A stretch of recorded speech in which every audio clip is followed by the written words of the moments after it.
Assalamualaikum warahmatullahi wabarakatuh. Oke, di sini kami dari kelompok 3 akan mempresentasikan review jurnal kami.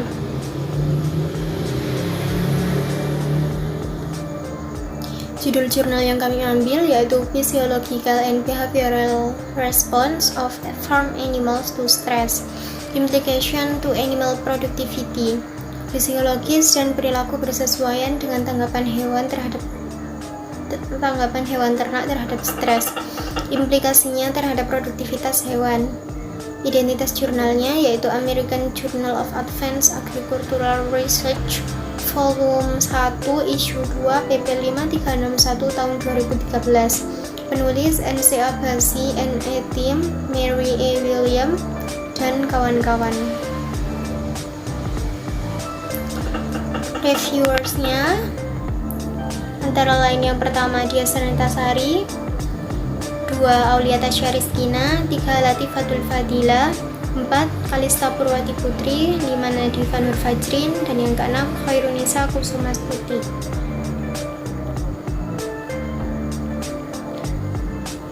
Pembahasan yang pertama yaitu introduction atau pendahuluan. Stres dapat didefinisikan sebagai perubahan lingkungan. Itu adalah perubahan dalam iklim atau manajemen yang cukup parah untuk memperoleh respon perilaku atau fisiologis dari hewan. Dari definisi ini, tanggapan terhadap stres tidak selalu diinginkan. Moberg tahun 2000 mendefinisikan bahwa stres sebagai respon biologis yang ditimbulkan apabila seekor hewan menyadari adanya ancaman terhadap homeostatisnya.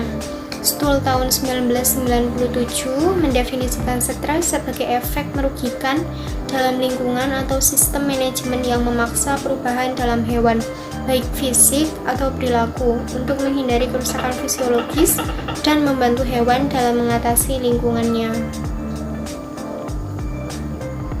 Penelitian untuk menentukan jumlah stres pada ternak sulit ditafsirkan dari sudut pandang kesejahteraan hewan. Binatang atau hewan dapat stres karena tekanan psikologis, pengendalian diri, penanganan atau tekanan baru, ataupun fisik, seperti lapar, haus, kelelahan, cedera, atau ekstrim thermal. Seperti yang dilaporkan oleh Danzer dan Mormet, sebagian besar penelitian eksperimental telah prihatin dengan stres akut selama beberapa kali setelah stres kronis, yang lebih cenderung dijumpai pada lingkungan yang intensif dan tidak banyak mendapatkan perhatian. Pendekatan di bidang ini terhambat oleh kurangnya kriteria psikologis yang cocok untuk menilai perubahan adaptasi jangka panjang. Problem stres, bagaimana diuraikan oleh Moberg tahun 2000, mencakup perubahan yang diinduksi dalam sekresi hormon hipofisis, sehingga menyebabkan metabolisme yang berubah, kecakapan kekebalan dan perilaku, serta kegagalan dalam proses reproduksi. Di bawah kondisi stres yang berkepanjangan atau ekstrim, dampak kesehatan hewan dapat sangat signifikan, mengakibatkan kerugian yang tidak dapat diperbaiki dalam produktivitas atau bahkan kematian. Blockhaus dan kawan-kawan juga mendokumentasikan bahwa stres kronis dapat mempengaruhi kesejahteraan hewan, mempengaruhi kualitas produknya juga. Oleh karena itu, semua peternak, petani harus bertujuan agar semua binatang tidak terganggu dan juga menerapkan metode pengelolaan yang tepat, karena mengidentifikasi dan meminimalkan situasi stres akan memungkinkan terciptanya kesejahteraan pertumbuhan, efisiensi reproduksi binatang, serta manfaat ekonomi bagi produsen maupun konsumen. Tujuan tinjauan ini adalah untuk secara singkat membahas beberapa permasalahan penting sehubungan dengan stres dan juga mempelajari tanggapan fisiologis serta biologis hewan ternak terhadap stres. Seperti yang diamati oleh Stool tahun 1997, hewan menanggapi tantangan dalam lingkungan langsung mereka oleh beberapa mekanisme yang berinteraksi, termasuk fisiologis, biokimia, imunologi, anatomi, dan perilaku. Durasi dan intensitas stres dapat mempengaruhi kesanggupan hewan itu untuk bertumbuh, berkembang biak, dan mempertahankan kesehatannya. menentukan strategi untuk mengembangkan dan memantau langkah-langkah yang tepat dari stres dan kesejahteraan hewan. Di antara praktik-praktik lainnya akan meningkatkan kesejahteraan dan performa hewan. Kontribusi ilmiah dari jurnal ini adalah yang pertama, identifikasi stresor dan memprediksi kapan seekor hewan berada di bawah tekanan dan membutuhkan perhatian. Yang kedua, pengetahuan tentang dampak atau dampak stres atas produktivitas hewan. Dan yang ketiga, pemahaman tentang biologi komponen respon stres dan langkah-langkah kesejahteraan hewan. Bisa dilihat pada gambar, itu salah satu contoh hewan ternak yang sedang stres. Bisa diakibatkan. Yang kedua, identifikasi hewan stres dan kondisi stres. Identifikasi hewan stres dan kondisi stres. Seekor hewan mengalami stres atau tekanan ketika melakukan penyesuaian fungsional. Kedua, struktural. Ketiga, perilaku atau penyesuaian imunologis untuk mengatasi aspek lingkungan yang merugikan. Binatang ternak bekerja seperti manusia, yaitu ketika suhunya tidak terlalu panas atau terlalu dingin. Hal ini sangat baik bagi tubuh, karena paparan radiasi langsung dapat secara drastis meningkatkan tekanan panas dalam stok dan sebagian besar akan secara aktif mencari naungan pada hari-hari yang panas. Pada faktor kritis yang mempengaruhi tekanan dingin stok adalah kecepatan angin dan curah hujan. Penelitian menunjukkan bahwa dalam kisaran suhu yang disukai hewan, yaitu pertama, hewan tidak perlu menunjukkan energi apapun untuk menjaga diri mereka tetap hangat atau dingin. Kedua, hewan tidak berada di bawah tekanan yang disebabkan oleh suhu dan oleh sebab itu dapat memaksimalkan produktivitas. Selanjutnya, petani bertujuan untuk menjaga semua hewan ternaknya, karena hewan ternak umum menunjukkan bahwa hewan yang merumput di padang terbuka mungkin menemukan diri mereka dalam keadaan kurang ideal selama sebagian besar hidup mereka. Pada kisaran zona nyaman tergantung pada spesies hewan, yaitu ukuran, kondisi genetik, kesehatan, cadangan energi, usia, kondisi bulunya, kondisi stres tambahan lainnya, yaitu seperti kehamilan atau menyusui. Dengan demikian, lingkungan stres hanya jika menempatkan hewan di bawah stres, dan karena hewan berbeda-beda, lingkungan yang sama dapat menimbulkan stres bagi yang satu dan tidak bagi yang lainnya. Perilaku penanganan negatif yang menyebabkan peningkatan ketakutan hewan yang berakibat stres, yaitu menampar, memukul, gerakan cepat, berteriak, kebisingan. Sebagian besar pengelola hewan menganggap stres dalam bentuk apapun sebagian hal yang tidak diinginkan dalam kaitannya dengan efisiensi reproduksi.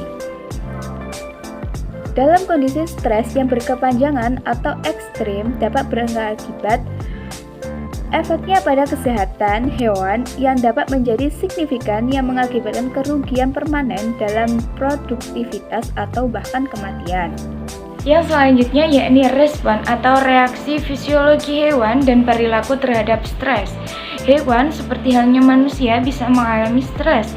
Hal ini dipengaruhi karena adanya pengaruh atau kegiatan atau gaya yang diberikan oleh keadaan luar ke tubuh hewan sehingga memberikan efek trauma atau akan mengakibatkan stres seperti itu.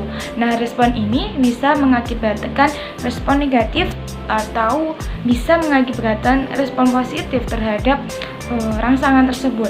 Sehingga dalam proses ini hewan juga bisa mengalami stres. Apa sih pengaruhnya? Yaitu sensor negatif yang diberikan oleh lingkungan sehingga bisa mengakibatkan stres pada hewan. Contohnya seperti halnya sapi yang terpeleset. Hal ini juga bisa mengakibatkan stres pada hewan. Hal ini bisa mengakibatkan terganggunya sistem pencernaan, reproduksi atau bahkan hormonitas. Oleh karena itu dibahas lebih lanjut mengenai respon atau reaksi fisiologi yang dialami oleh hewan dalam menanggapi atau perilaku terhadap stres.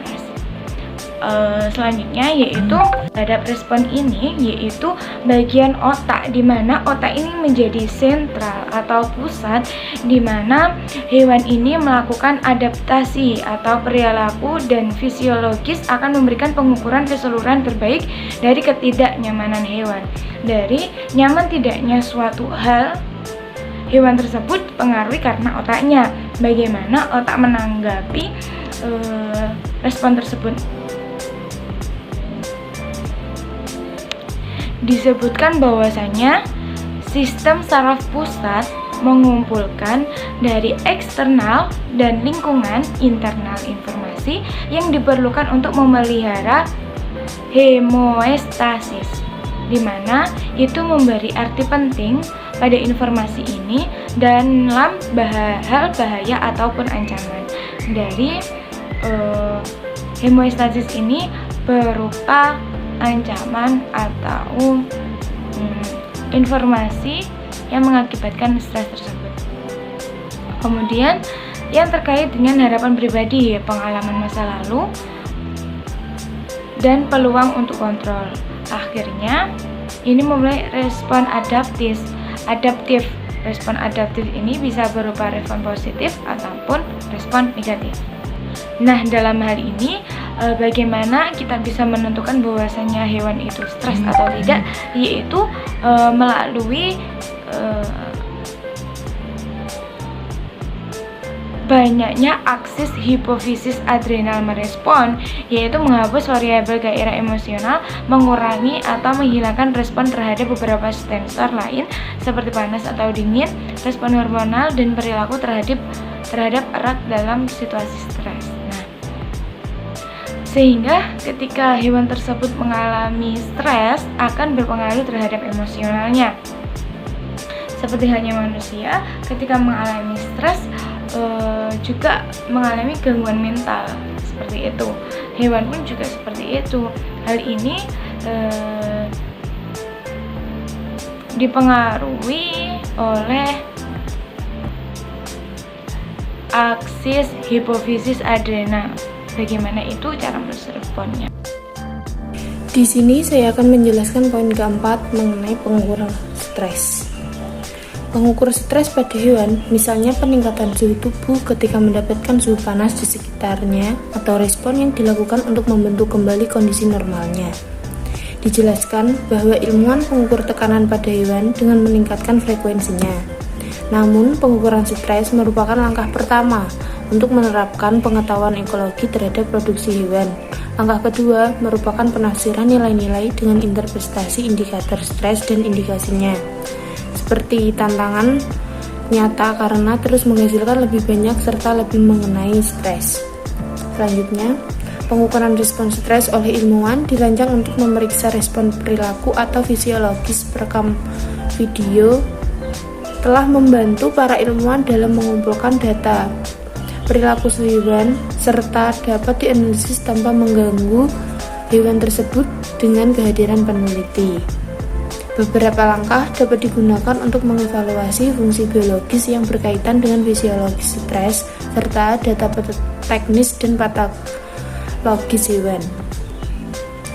Berikutnya, stres tersebut diukur dari sistem utama yang terlibat, misalnya termasuk suhu tinggi yang akan meningkatkan tingkat respirasi suhu tubuh, serta perubahan hormon reproduktif digunakan dalam menentukan respon terhadap stres. Indikator dampak stres pada sistem kekebalan pada hewan tersebut dilakukan oleh rasio neutrofa dengan limfofit yang merupakan sel darah putih. Denyut jantung dapat direkam oleh sistem telemetri untuk memantau sistem kardiovaskular. Pengukuran denyut jantung dengan teknik non-invasif yang digunakan untuk menyelidiki fungsi sistem saraf otonom yang dapat menunjukkan metabolisme dalam air liur, tinja, urin yang telah dikembangkan divalidasi, serta metode konvensional pengukuran parameter dibawa melalui operasi implan ke dalam tubuh hewan tersebut. Untuk subbab yang kelima yaitu implikasi atau efek terhadap stres. Tentunya kita semua sudah paham ya mengenai apa itu stres. Jadi Yang bisa merasakan stres itu bukan hanya manusia saja, melainkan stres juga bisa terjadi pada hewan. Jadi, hewan juga bisa merasakan stres. Dan hal tersebut dapat membahayakan kesehatan dan juga kemampuannya dalam proses pertumbuhan dan juga perkembangannya. Kemudian, stres dapat menimbulkan masalah ekonomi. Karena dalam proses penanganan stres membutuhkan penanganan yang rutin dan yang nantinya akan terjadi peningkatan biaya yang juga akhirnya akan ditanggung oleh produsen dan konsumen tersebut. Selain itu, stres dapat mengurangi kebugaran hewan yang dapat diekspresikan melalui kegagalan untuk mencapai standar kinerja produksi atau melalui penyakit dan juga kematian. Dan stres pada hewan ternak juga dapat memiliki efek yang merugikan pada kualitas produk makanan. Namun, meskipun demikian, juga ada asumsi umum tentang efek potensial stres pada keamanan pangan. Sedikit yang diketahui tentang bagaimana interaksi ini dapat terjadi, meskipun ada beberapa bukti yang menghubungkan stres dengan pembawa dan penumpahan patogen pada hewan ternak. Jadi, beban patogen di peternakan saat hewan paling rentan terhadap infeksi akan membantu dalam mengidentifikasi waktu ketika strategi dan intervensi untuk pengendalian patogen tersebut. Dan hewan yang dibesarkan atau dilahirkan dalam kondisi yang kurang ideal dapat mengurangi penambahan berat badan, produksi susu, bobot lahir, dan kelangsungan hidup yang lebih sulit. Kemudian, stres dapat menyebabkan perubahan yang diinduksi dalam sekresi hormon hipofisis, sehingga dapat menyebabkan perubahan metabolisme, kompetensi kekebalan, dan juga perilaku, serta kegagalan dalam reproduksi. Selain itu, stres juga dapat mengurangi keberhasilan reproduksi dan juga bertanggung jawab atas subfertilitas. Kemudian, stres juga dapat mengurangi kesuburan hewan peliharaan, menghambat perkembangan folikel ovarium, mengurangi ovulasi, meningkatkan kehilangan embrio dan janin. Oleh karena itu, kinerja reproduksi dan kegagalan reproduksi dapat digunakan sebagai salah satu dari beberapa ukuran untuk kesejahteraan hewan. Selanjutnya ada istilah stres prenatal. Jadi, stres prenatal telah terbukti memiliki efek pada perilaku dan juga fisiologi pada banyak spesies. Misalnya pada monyet, tikus, marmut, kambing, manusia, dan babi. Kemudian, stres prenatal dari pengekangan dan juga injeksi hormon dapat menyebabkan keturunannya mengalami peningkatan kadar dari kortisol plasma. Jadi, kortisol adalah kelas hormon steroid yang menekan sistem kekebalan tubuh. Kortisol juga dapat meningkatkan tekanan darah dan juga kadar gula darah. Dan stres prenatal juga dapat menyebabkan peningkatan kortisol pada janin yang dapat merusak fungsi tubuh dan meningkatkan kapasitas peningkatan maksimum reseptor glukokortikoid sistem saraf. Bahwa dalam peternakan, stres yang terjadi pada hewan ternak merupakan reaksi refleks akibat dari kondisi lingkungan yang tidak menguntungkan atau penyebab dari banyak konsekuensi yang tidak menyenangkan, mulai dari ketidaknyamanan sampai dengan kematian. Semua hewan akan mengalami stres selama masa hidupnya. Akibat stres yang dialami oleh hewan ternak dapat mengurangi kebugaran fisik yang dapat dinyatakan melalui kegagalan untuk mencapai standar kinerja produksi, penyakit, atau bahkan kematian. Stres pada hewan ternak juga dapat merusak mutu produk makanan. Hewan pertanian mencoba mengatasi stres menggunakan respon perilaku dan fisiologis yang bertujuan untuk memulihkan homeostatis. Ketika tanggapan-tanggapan ini tidak berhasil atau gagal, maka perilaku dan fisiologis khas hewan akan mengalami stres kronis terjadi. Oleh karena itu, semua petani harus menjaga ternak mereka tetap nyaman dan melakukan praktek manajemen yang tepat. Selain itu, mengidentifikasi dan meminimalkan stres memungkinkan produktivitas hewan yang lebih besar serta manfaat ekonomi bagi konsumen dan juga produsen. Sekian presentasi dari kelompok kami, ada kurang dan lebih